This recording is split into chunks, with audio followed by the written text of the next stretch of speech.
ওই রাতের বেলা মেয়েরা ঘর থেকে বের হয়ে সুইসাইড করে। তো উনি প্রথমে চিন্তা করেছিলেন, এরপরে ওনার আসলে কিছু মনে নাই, কিন্তু এরপরে যেটা হয় সেটা উনি বুঝতে পেরেছিলেন পরবর্তীতে, সেটাই আর কি বলছি। উনি ওই মেয়ের পিছু পিছু হাঁটা শুরু করেন। উনি হাঁটছেন, ওনার আসলে সেন্স নাই যে উনি কোন দিকে যাচ্ছেন, উনি হাঁটছেন। বেশ কিছু সময় হাঁটার পর হঠাৎ করে ওই মেয়েটিকে উনি আর দেখেন না। কোথায় গেল।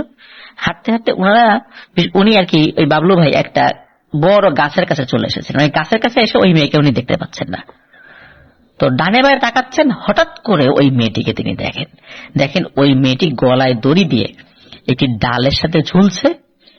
ওই মেয়েটির জিহ্বাটা অনেকখানি বের করা, এবং ওই মেয়েটির চোখ বলে কিছু নাই, ওখানে শুধু অন্ধকার, মানে গর্ত, ওখানে কোনো চোখ নাই। এমন সময় কে যেন ওনার মুখের উপর ঠাস করে এক চড় মেরেছে। তখন আর কি ওনার হুঁশ ফিরে এসেছে। চড় মারার পরে দেখেন একজন লোক তার সামনে দাঁড়িয়ে আছে। তখন সে বলছে, এই তুই এখানে আসিস কেন? আমি যদি এখন এই জায়গায় না আসতাম তোকে তো এখনই মেরে ফেলতো।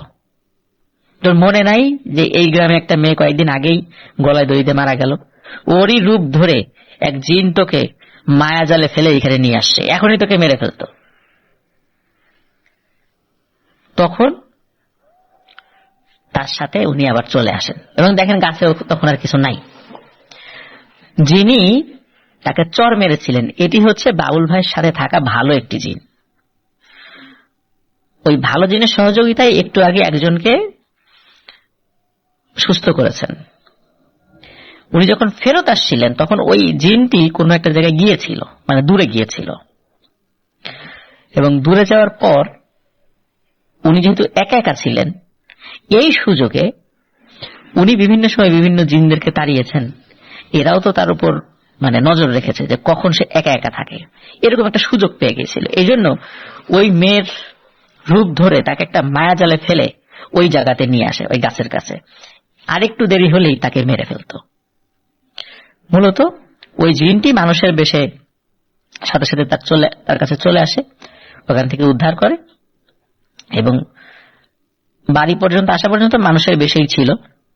তারপর বাড়ি পর্যন্ত তাকে দিয়ে যায় এবং বলে যে এভাবে কবিরাজরা যদি বিপদে পড়তে থাকে তাহলে স্বাভাবিক মানুষের অবস্থা কি হবে। ওই জিন বলে আর কি যে খুব সাবধান থাকতে হবে।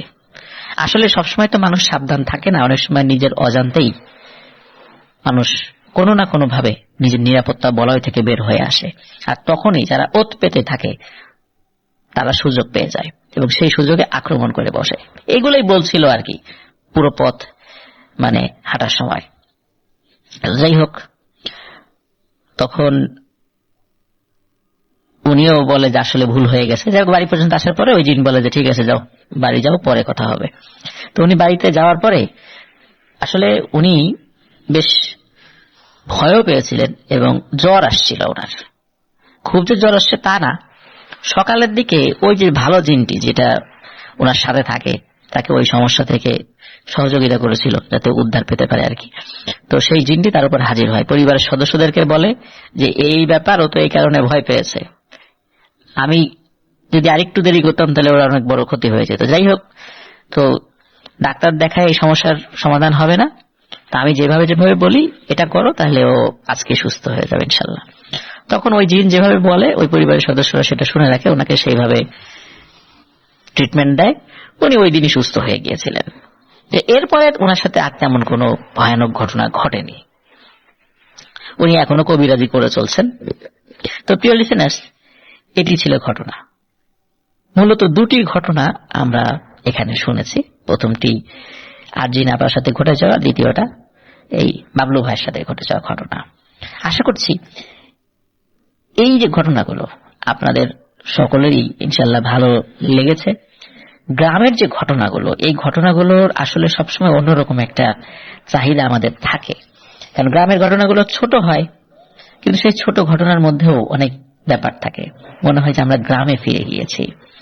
আর কবিরাজ হলেই যে সবসময় বিপদ আপদ থেকে বেঁচে থাকা যাবে তা কিন্তু নয়। কবিরাজ হলে আরো অনেক বিপদের মধ্যে পড়ে যেতে হয়।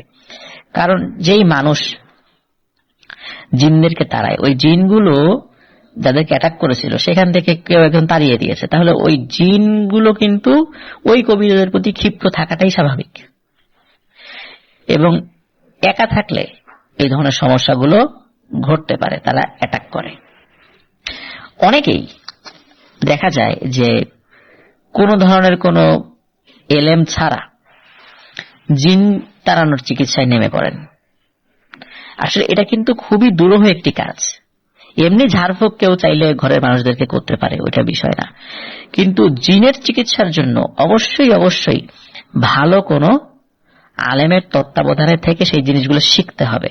তার এজাজত নিয়ে, মানে অনুমতি নিয়ে এই চিকিৎসা করা যেতে পারে। আদারওয়াইজ জিন রিলেটেড কোন চিকিৎসা হুট করে বই পড়ে যে এটা করলে এটা হয়, এটা করলে এটা হয়, এটা করলে জিন হাজির করা যায়, এটা করলে জিন তাড়ানো যায়, হুট করে জিন সংক্রান্ত কোন চিকিৎসায় হস্তক্ষেপ না করার পরামর্শ আমি সবাইকে দিচ্ছি। অবশ্যই এই জিনিসটা ভালো কোনো আলেমের কাছ থেকে শিখে নিতে হবে। তিনি যদি যোগ্য মনে করেন যে হ্যাঁ আপনি পারবেন, কারণ আপনি নীলক্ষেত থেকে মেডিকেলের বই কিনে বই পড়ে আপনি সরাসরি অপারেশন শুরু করলেন, ওই রোগী কি বাঁচতে পারবে? নিশ্চয়ই পারবে না। কারণ আপনি বই পড়ে ডাক্তার হয়েছেন। ডাক্তার শুধু বই পড়ে হওয়া যায় না, একটা প্রাতিষ্ঠানিক জ্ঞান লাগবে, আপনার শিক্ষক লাগবে, যে শিক্ষক আপনাকে হাতে কলমে দেখিয়ে দেবেন যে কিভাবে অপারেশন করতে হয়, কিভাবে চিকিৎসা করতে হয়। কিছু কিছু ব্যাপার ছাড়া অধিকাংশ ব্যাপারগুলোই ওস্তাদের কাছ থেকে সেই বিষয়গুলো শিখে নিতে হয়। টুকটাক ঝাড়ফুঁক এটা আমরা সকলেই সকলের জন্য করতে পারি, ওটা সমস্যা নয়, কিন্তু স্পেশালি জিন রিলেটেড বিষয় অবশ্যই চিকিৎসা করতে গেলে এমনি টুকটাক ঝাড়ফুঁক না, আমি আবারও বলছি বিষয়টাকে গুলিয়ে ফেলবেন না কেউ, টুকটাক ঝাড়ফুঁক না, জিন রিলেটেড চিকিৎসা। একজন জিন দ্বারা আক্রান্ত, দীর্ঘদিন ধরে সমস্যায় ভুগছেন, তাকে তাড়াতে চান, তাকে তাড়ানোর জন্য আপনি আপনার মতো করে বই পড়ে সেই কাজগুলো শুরু করে দিলেন, এটা কিন্তু সমাধান নয়। সমাধান কোনো কারণে হতে পারে, কিন্তু আপনি কিন্তু বিপদে পড়ে যাবেন। এই জন্য এই বিষয়গুলোতে সকলে সতর্ক থাকবেন। আগ্রহ থাকা ভালো, খুব বেশি আগ্রহ কিন্তু আমাদের বিপদের কারণ হতে পারে। আশা করছি আপনারা বুঝতে পেরেছেন, আর এই ঘটনাগুলো আপনাদের ভালো লেগেছে, যে দুটি ঘটনা আমরা একত্রে বললাম। প্রিয় লিসেনার্স, আশা করি আমাদের ঘটনা আপনাদের ভালো লেগেছে। ঘটনা ভালো লাগলে লাইক, কমেন্ট ও শেয়ার করে আমাদের সাথে থাকুন। পরবর্তী ঘটনা শোনার আমন্ত্রণ জানিয়ে আজকের মতো এখানে বিদায় নিচ্ছি। আসসালামু আলাইকুম।